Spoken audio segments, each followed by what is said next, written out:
Assalamualaikum warahmatullahi wabarakatuh. Alhamdulillahirabbil alamin. Assalatu wassalamu ala asrafil anbiya'i wal mursalin sayyidina Muhammadin wa ala alihi wa sahbihi ajma'in. Allahumma salli wa sallim wa barik ala sayyidina Muhammad wa ala ali sayyidina Muhammad. Rabbi israh li sadri wa yassir li amri wahlul 'uqdatam min lisani yafqahu qawli. Alhamdulillah, segala puji dan syukur kita panjatkan kehadirat Allah Subhanahu wa taala. Pada kesempatan kali ini Allah masih memberikan kita nikmat luar biasa, nikmat iman, nikmat Islam, sehingga indahnya iman dalam Islam. Salawat beriring salam tak lupa kita haturkan pula kepada junjungan kita, baginda kita Nabi besar Muhammad SAW, Rasul akhir zaman yang telah berjuang, rela mengorbankan harta bahkan nyawa sekalipun demi tegaknya Islam, sehingga Islam bisa sampai kepada kita saat ini. Baiklah, kembali lagi bersama saya Syahrul. Pada kesempatan kali ini saya akan menyampaikan materi tentang taat kepada aturan. Nah, para siswa dan siswi serta pemirsa yang dirahmati oleh Allah, apa kabar semuanya? Kita berdoa mudah-mudahan kita senantiasa diberikan kesehatan, kelancaran dan kemudahan dalam melaksanakan aktivitas yang kita jalani. Baiklah, di dalam pembahasan tentang perilaku taat itu ada dijelaskan oleh Allah di dalam surah An-Nisa ayat 59. Nah, pada kesempatan kali ini harapan saya kita semua bisa membaca Al-Quran surah An-Nisa ayat 59 dengan sesuai kaidah tajwid dan juga makharijil hurufnya, sehingga kita bisa membacanya dengan fasih dan lancar. Itu harapan saya. Dan yang berikutnya, kita semua dan juga nanti terutama para siswa bisa memahami terjemahan atau menerjemahkan isi di dalam surah An-Nisa ayat 59. Kemudian para siswa juga diharapkan bisa untuk menjelaskan apa saja isi kandungan yang terkandung di dalam Quran surah An-Nisa ayat 59 tersebut. Nah, baiklah pemirsa dan para siswa yang dirahmati oleh Allah, langsung saja pada kesempatan kali ini saya akan membacakan ayat-ayat yang ada di dalam Al-Quran surah An-Nisa ayat 59.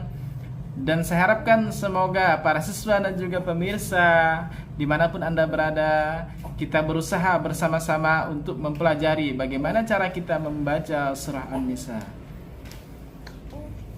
Terlebih dahulu kita membaca ta'awuz. A'udzu billahi minasy syaithanir rajim. Bismillahirrahmanirrahim. Ya ayyuhalladzina amanu athi'ullaha wa athi'ur rasul wa ulil amri minkum fa in tanaza'tum fi syai'in farudduhu ila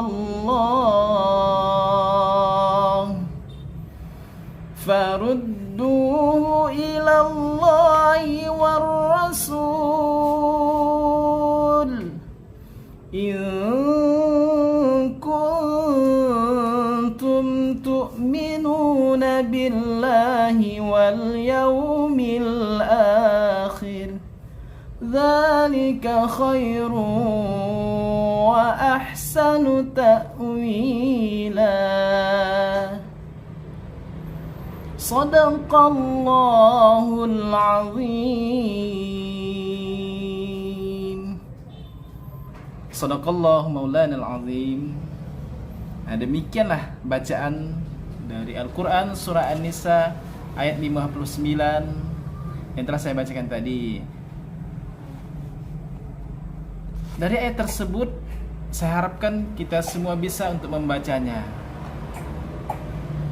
Cara mudah membaca Al-Quran adalah kita membacanya dengan sedikit demi sedikit, perlahan-perlahan, agar kita bisa mudah untuk membacanya, mudah untuk memahaminya. Misalnya, kita ambil contoh. Ya ayyuhalladzina amanu. Nah, demikian boleh kita baca dengan berulang-ulang, maka kita akan mudah untuk menemukan mana yang salah, mana yang benar. Kemudian kita lanjutkan dengan ya ayyuhalladzina amanu athi'ullaha wa athi'ur rasul. Jadi setelah ya ayyuhalladzina amanu kita lanjutkan dengan athi'ur rasul. Jadi perlahan, sedikit demi sedikit, insya Allah kita akan bisa mudah, lancar dan fasih dalam membaca Al-Quran surah An-Nisa ayat 59. Nanti saya harapkan para pelajar juga bisa menerapkan di rumah, para siswa menerapkan di rumah bagaimana cara kita membacanya. Haruslah perlahan-perlahan, sedikit demi sedikit, agar kita bisa lancar dalam membaca Al-Quran, terutama Al-Quran surah An-Nisa ayat 59. Selanjutnya kita akan membahas pengertian ataupun terjemahan dari ayat tersebut. Adapun terjemahan dari Al-Quran surah An-Nisa ayat 59 adalah: wahai orang-orang yang beriman, taatilah Allah dan taatilah Rasul dan ulil amri ataupun pemegang kekuasaan di antara kamu. Cara mudah untuk memahaminya adalah seperti ini.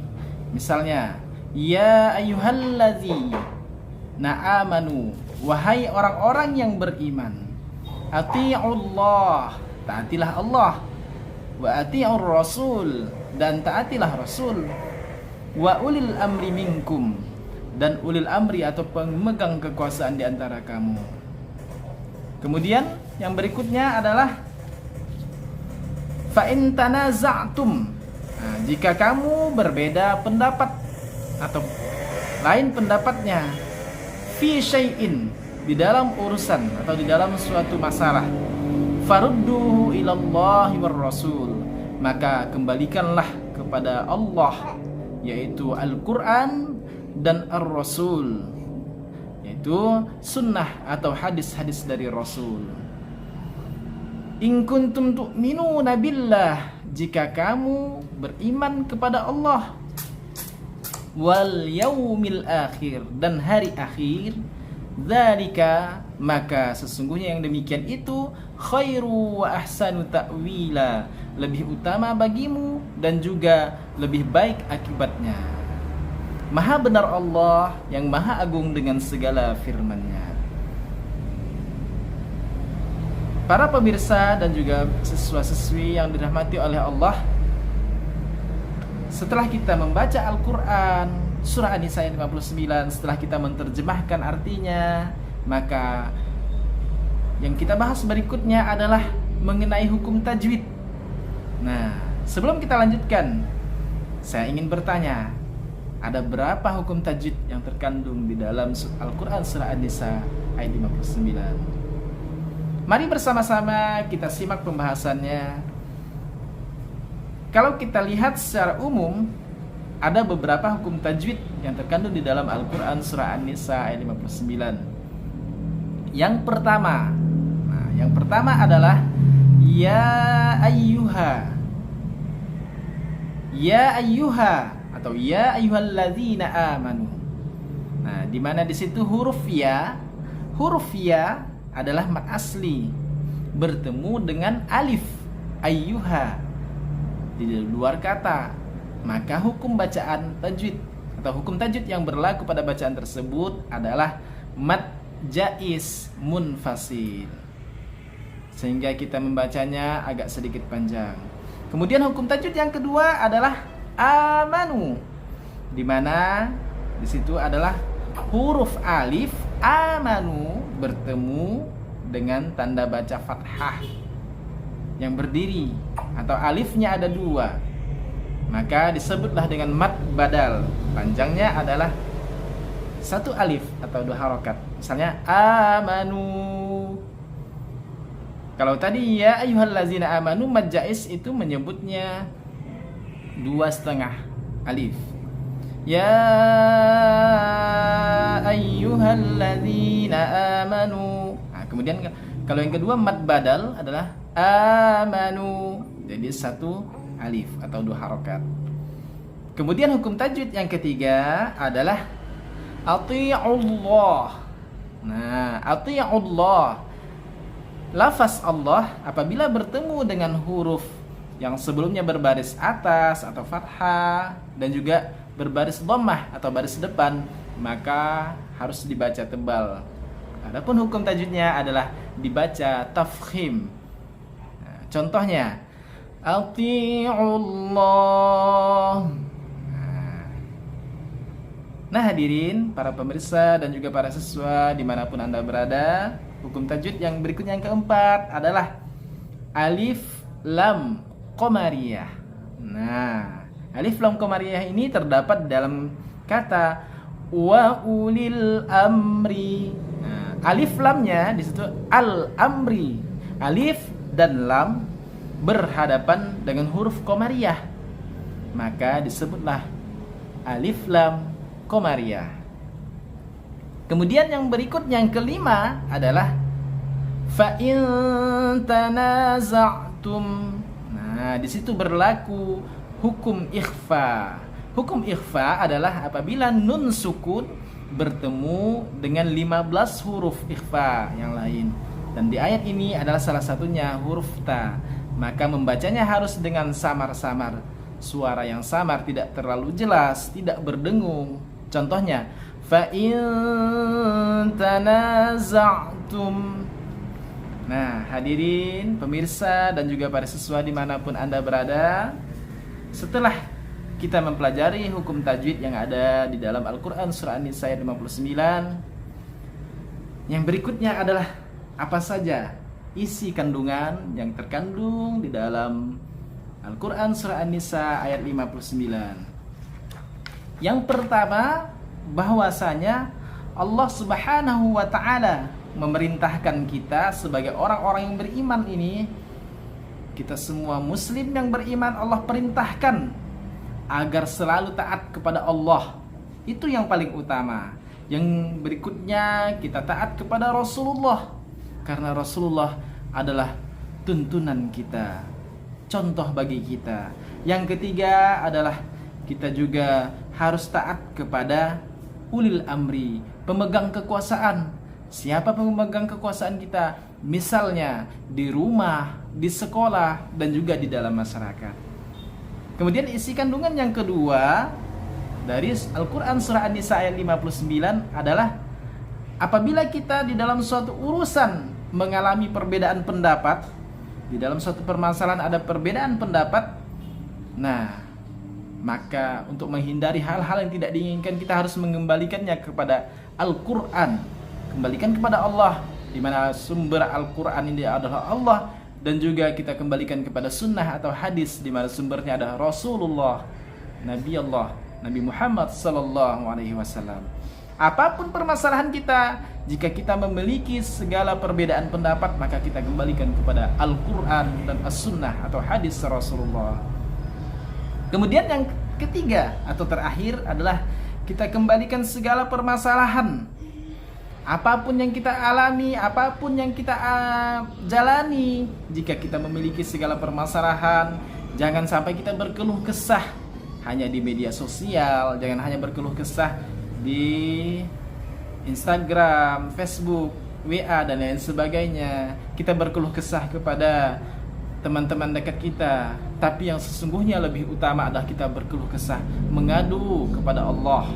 Kita mengadu kepada Allah, memohon petunjuk daripada Allah dengan mengembalikan permasalahan kita kepada Al-Quran dan Sunnah Rasulullah. Karena sumber hukum Islam yang pertama adalah Al-Quran dan yang kedua adalah Sunnah Rasulullah. Demikian pembelajaran kita pada kesempatan kali ini.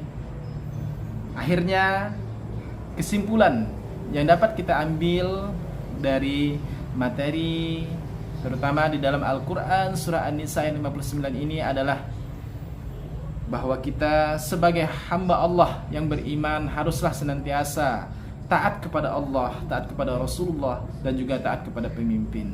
Yang kedua, kita juga harus mengembalikan segala permasalahan itu kepada Allah dan Rasul jika kita memiliki perbedaan pendapat. Dan yang ketiga adalah kita semua harus selalu berusaha untuk mengadukan atau berkeluh kesah kepada Allah Subhanahu wa taala jika kita mengalami berbagai permasalahan dan problema di dalam kehidupan kita.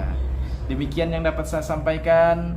Saya harapkan mudah-mudahan bisa bermanfaat bagi kita semua, khususnya bagi para pelajar, bagi para siswa yang sedang mempelajari materi tentang perilaku taat, khususnya di dalam Al-Quran surah An-Nisa ayat 59. Saya akhiri, wabillahi taufiq wal hidayah. Wassalamualaikum warahmatullahi wabarakatuh.